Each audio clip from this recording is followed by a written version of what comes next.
Hello everyone, welcome back to my YouTube channel Books and Brain.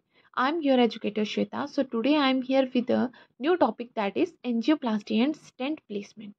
आप सबको पता है हार्ट अटैक जब भी आता है तो उसके लिए उसको रिकवर करने के लिए हमारी आर्टरीज में या तो एंजियोप्लास्टी की जाती है हार्ट की या फिर स्टेंट प्लेसमेंट किया जाता है और उसी से जो ह्यूमन है उसको दोबारा से अटैक आने के चांसेस जो हैं वो बहुत ही लेस हो जाते हैं। सो आई होप आज का ये टॉपिक आपको बहुत ही ज़्यादा हेल्पफुल रहेगा। So let's start with our topic. Firstly, we started with angioplasty. Angioplasty is the procedure to open narrow or block blood vessel that supply blood to the heart. जब भी blood vessel जो है वो block करेगा heart की supply को, then हमें वहाँ पे ओपन करने पड़ेगा उस ब्लड वेसल को through angioplasty. And angioplasty can be done only in emergency conditions because it restore blood flow to the heart muscle without open heart surgery. Angioplasty is also called as precutaneous coronary intervention। और जिस blood vessels में ये जो open करते हैं हम उस blood vessel को बोला जाता है coronary arteries. So angioplasty are also two types, balloon angiography and stent angioplasty. असली हम स्टार्ट करते हैं कि बैलून एंजियोग्राफी क्या होती है। सो जब भी एंजियोप्लास्टी होती है वो एक लॉन्ग थिन ट्यूब होती है जिसको कैथेटर बोला जाता है और उसको पुट किया जाता है उस ब्लड वेसल में और गाइडेड किया जाएगा कि जहाँ पे ब्लॉक कॉर्नरी आर्टरीज है वहाँ तक वो पहुँच सके।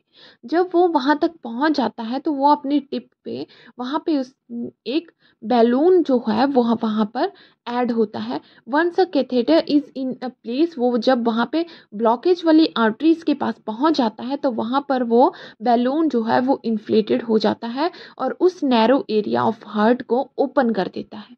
और जब उसको प्रेस किया जाएगा तो वहाँ पे जो भी ब्लड क्लॉट बना होगा वो उसकी आर्टरीज की जो साइड है उसको बिल्कुल क्लोज कर देगा ताकि ब्लड का फ्लो जो है वो अच्छी इजी तरीके से वहाँ से हो सके और वहाँ पे एक एरिया जो है वो वहाँ पे क्रिएट कर देगा ताकि ब्लड का फ्लो टू द हार्ट वो परफेक्टली तरीके से हो सके। ये आप वीडियो में भी देख सकते हैं कि जब भी कैथेटर को हमने ब्लड वेसल में एंटर करा है देन उसको गाइड किया जाएगा कि वहाँ पे ब्लॉक जो कॉर्नरी आर्टरी है उसको वो ओपन करे और वहाँ पर वो एंजियोग्राफी की जो है वो वहाँ पे प्रोसीजर कंप्लीट करे। देन जो हमारा ब्लॉकेज आर्टरी है वो ओपन हो जाएगी और वहाँ से ब्लड जो है वो पूरी तरह फ्लो करने लगेगा। यहाँ पे मैंने एक और इन्फॉर्मेशन जो है वो आपके लिए ऐड ऑन करी है, that is coronary angiography.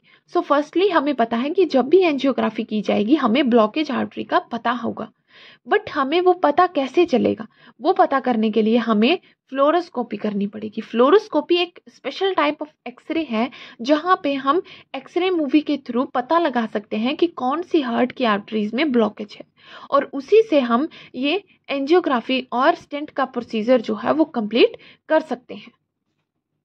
Second one is stent angiography. तो आप सबको पता है अभी न्यू मॉडर्न तरीके से स्टेंट एंजियोग्राफी जो है वो ज़्यादा इम्पॉर्टेंट है बिकॉज एंजियोग्राफी जो बैलून एंजियोग्राफी है उसका प्रोसीजर अभी बहुत कम हो गया है क्योंकि वो बहुत ही रेयर केसेस में करा जाता है, बल्कि जितने भी अभी के न्यू केसेस आ रहे हैं हार्ट अटैक में वहाँ पर सब जगह स्टेंट एंजियोग्राफी की जाती है क्योंकि ये एक लंबे टाइम तक टिकने वाला प्रोसीजर है। सो स्टेंट एंजियोग्राफी क्या होता है?